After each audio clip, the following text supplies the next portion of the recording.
It is my privilege now to enclose part 21.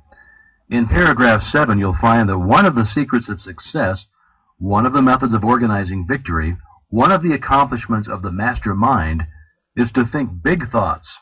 In paragraph 8, you'll find that everything which we hold in our consciousness for any length of time becomes impressed upon our subconsciousness, and so becomes a pattern which the creative energy will wave into our life and environment. This is the secret of the wonderful power of prayer. We know that the universe is governed by law, that for every effect there must be a cause, and that the same cause, under the same conditions, will invariably produce the same effect. Consequently, if prayer has ever been answered, it will always be answered, if the proper conditions are complied with. This must necessarily be true, otherwise the universe would be a chaos instead of a cosmos.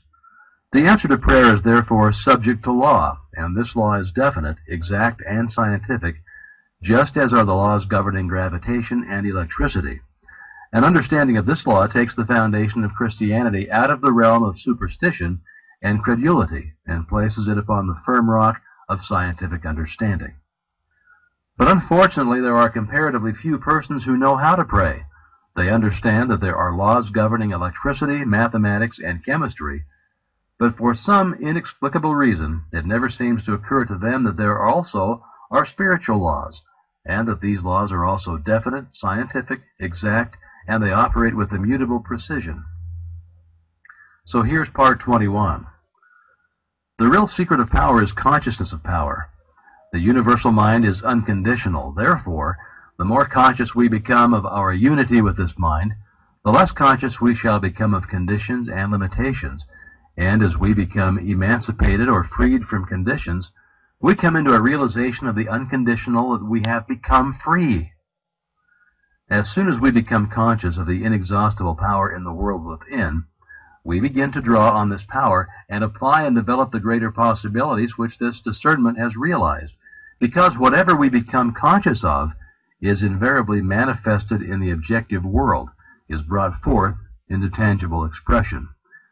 This is because the infinite mind, which is the source from which all things proceed, is one and indivisible, and each individual is a channel whereby this energy that is eternal is being manifested. Our ability to think is our ability to act upon this universal substance, and what we think is what is created or produced in the objective world.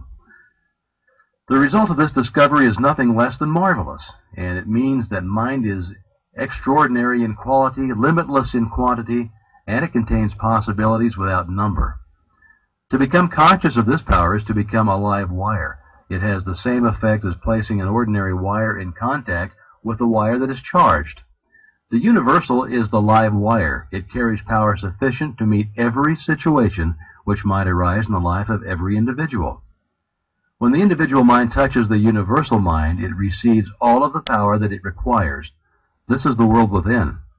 All science recognizes the reality of this world, and all power is contingent upon our recognition of this world.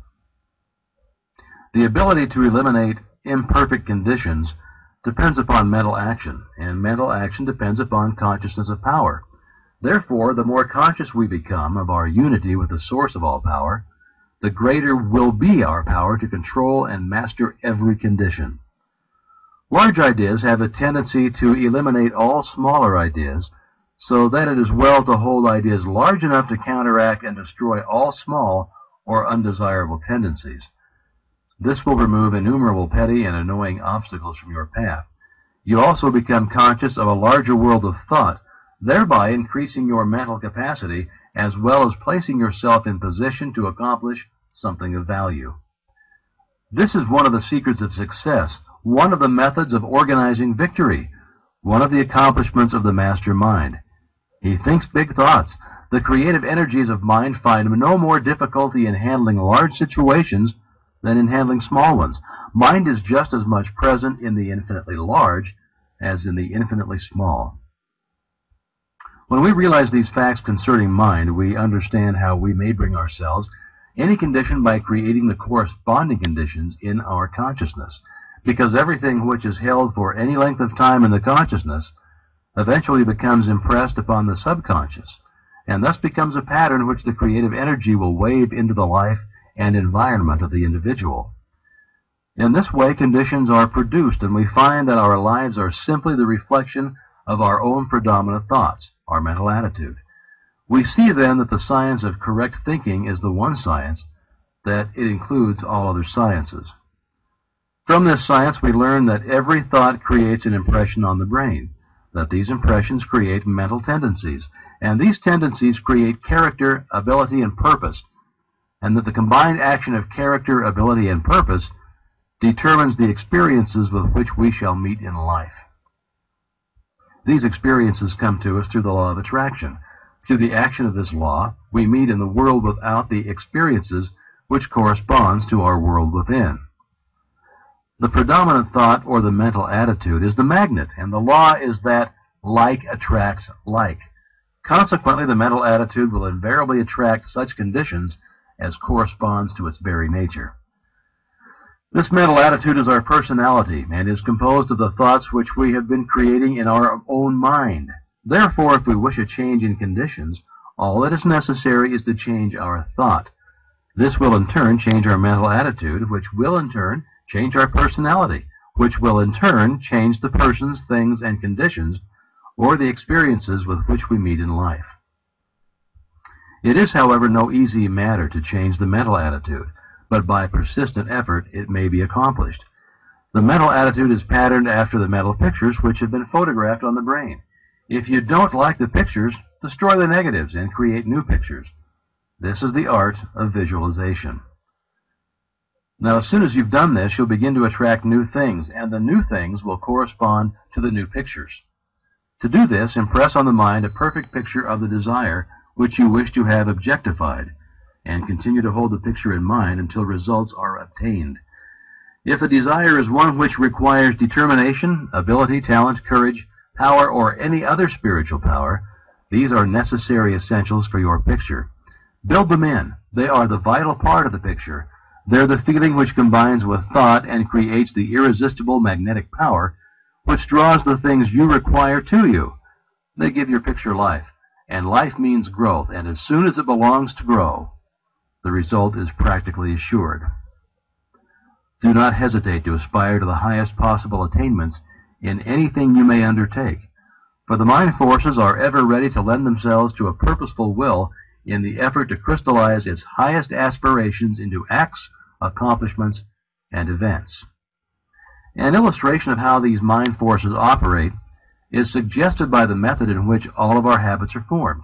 We do a thing, then do it again and again and again, until it becomes easy and perhaps almost automatic.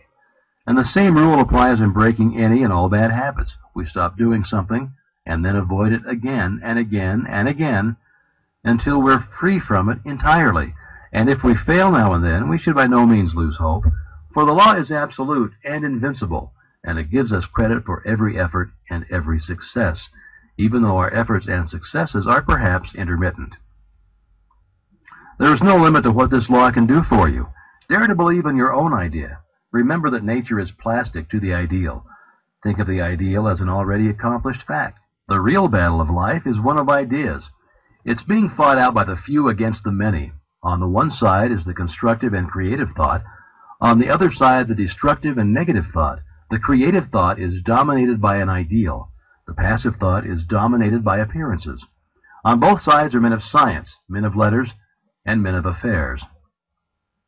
On the creative side are men who spend their time in laboratories or over microscopes and telescopes, side by side with the men who dominate the commercial, political, and scientific world. On the negative side are men who spend their time investigating law and precedent, men who mistake theology for religion, statesmen who mistake might for right, and all the millions who seem to prefer precedents to progress, who are eternally looking backward instead of forward, who see only the world without but know nothing of the world within. In the last analysis, there are but these two classes. All men will have to take their place on one side or the other. They will have to go forward or go back. There is no standing still in a world where all is motion. It is this attempt to stand still that gives sanction and force to arbitrary and unequal codes of law. That we are in a period of transition is evidenced by the unrest which is everywhere apparent. The complaint of humanity is as a roll of heaven's artillery, commencing with low and threatening notes and increasing until the sound is sent from cloud to cloud and the lightning splits the air and the earth. The sentries who patrol the most advanced outposts of the industrial, political, and religious world are calling anxiously to each other. What of the night? The danger and insecurity of the position they occupy and attempt to hold is becoming more apparent every single hour. The dawn of a new era necessarily declares that the existing order of things cannot much longer be. Now, the issue between the old regime and the new, the crux of the social problem, is entirely a question of conviction in the minds of the people as to the nature of the universe. When they realize that the transcendent force of spirit or mind of the cosmos is within each individual, it will be possible to frame laws that shall consider the liberties and rights of the many instead of the privileges of the few. As long as the people regard the cosmic power as a power non-human and alien to humanity, so long will it be comparatively easy for a supposed privileged class to rule by divine right in spite of every protest of social sentiment. The real interest of democracy is therefore to exalt, emancipate, and recognize the divinity of the human spirit, to recognize that all power is from within, that no human being has any more power than any other human being, except such as may willingly be delegated to him. The old regime would have us believe that the law was superior to the lawmakers.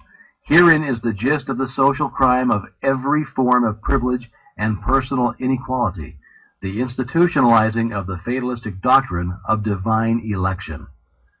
The divine mind is the universal mind. It makes no exceptions. It plays no favorites. It does not act through sheer caprice or from anger, jealousy, or wrath. Neither can it be flattered, cajoled, or moved by sympathy or petition to supply man with some need which he thinks necessary for his happiness or even his existence. The divine mind makes no exceptions in favor of any individual, but when the individual understands and realizes his unity with the universal principle, he will appear to be favored because he will have found the source of all health, all wealth, and all power. For your exercise this week, concentrate on the truth. Try to realize that the truth shall make you free. That is, nothing can permanently stand in the way of your perfect success when you learn to apply the scientifically correct thought methods and principles. Realize that you are externalizing in your environment your inherent soul potencies. Realize that the silence offers an ever-available and almost unlimited opportunity for awakening the highest conception of truth. Try to comprehend that omnipotence itself is absolute silence. All else is change, activity, and limitation. Silent thought concentration is therefore the true method of reaching, awakening, and then expressing the wonderful potential power of the world within. Now remember these words from Marden. The possibilities of thought training are infinite, its consequence eternal, and yet few take the pains to direct their thinking into channels that will do them good, but instead leave all to chance.